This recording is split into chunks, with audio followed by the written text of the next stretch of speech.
শুধু মনে মনে ভাববেন, আর তাতেই ভাবনার ওই ব্যক্তির কাছে চলে যাবে ফোন বা মেসেজ। না, এটি কোনো স্বপ্ন নয়, বাস্তবেই ঘটতে চলেছে এমনটা। ভাবনাকে বাস্তবতায় পরিণত করছেন এলন মাস্ক। প্রথমবারের মতো মানব মস্তিষ্কে নিউরালিঙ্কের চিপ বসানো হয়েছে, একথা জানিয়েছেন নিউরালিঙ্কের প্রতিষ্ঠাতা ও প্রযুক্তি উদ্যোক্তা এলন মাস্ক।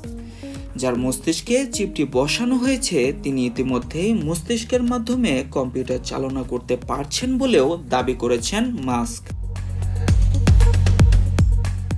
সম্প্রতি এক এক্স পোস্টে মাস্ক জানান, প্রাথমিক ফলাফলে নিউরন স্পাইক শনাক্তকরণ ব্যবস্থায় আশাব্যঞ্জক সাড়া মিলেছে।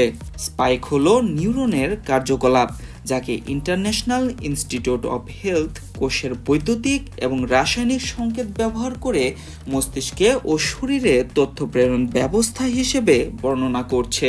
চিপ বসানোর পর ওই ব্যক্তি সম্পূর্ণ সুস্থ রয়েছেন।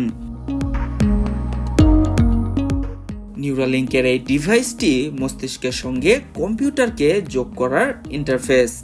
সহজ ভাষায় বলতে গেলে এটি এক ধরনের ব্রেন চিপ, যা মস্তিষ্ক ও মোবাইলের মধ্যে সংযোগ স্থাপন করবে।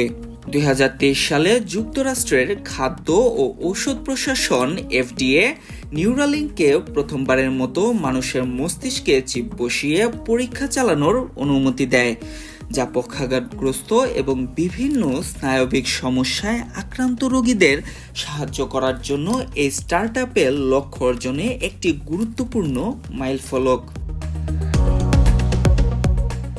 নিউরালিঙ্ক আগে জানিয়েছিল তাদের প্রাথমিক লক্ষ্য হচ্ছে ব্রেনে বসানো চিপের সাহায্যে মানুষ যাতে তাদের কম্পিউটারের কার্সর ও মাউস নিয়ন্ত্রণ করতে পারে, অর্থাৎ মনে মনে ভেবেই কম্পিউটারে কাজ করা যাবে।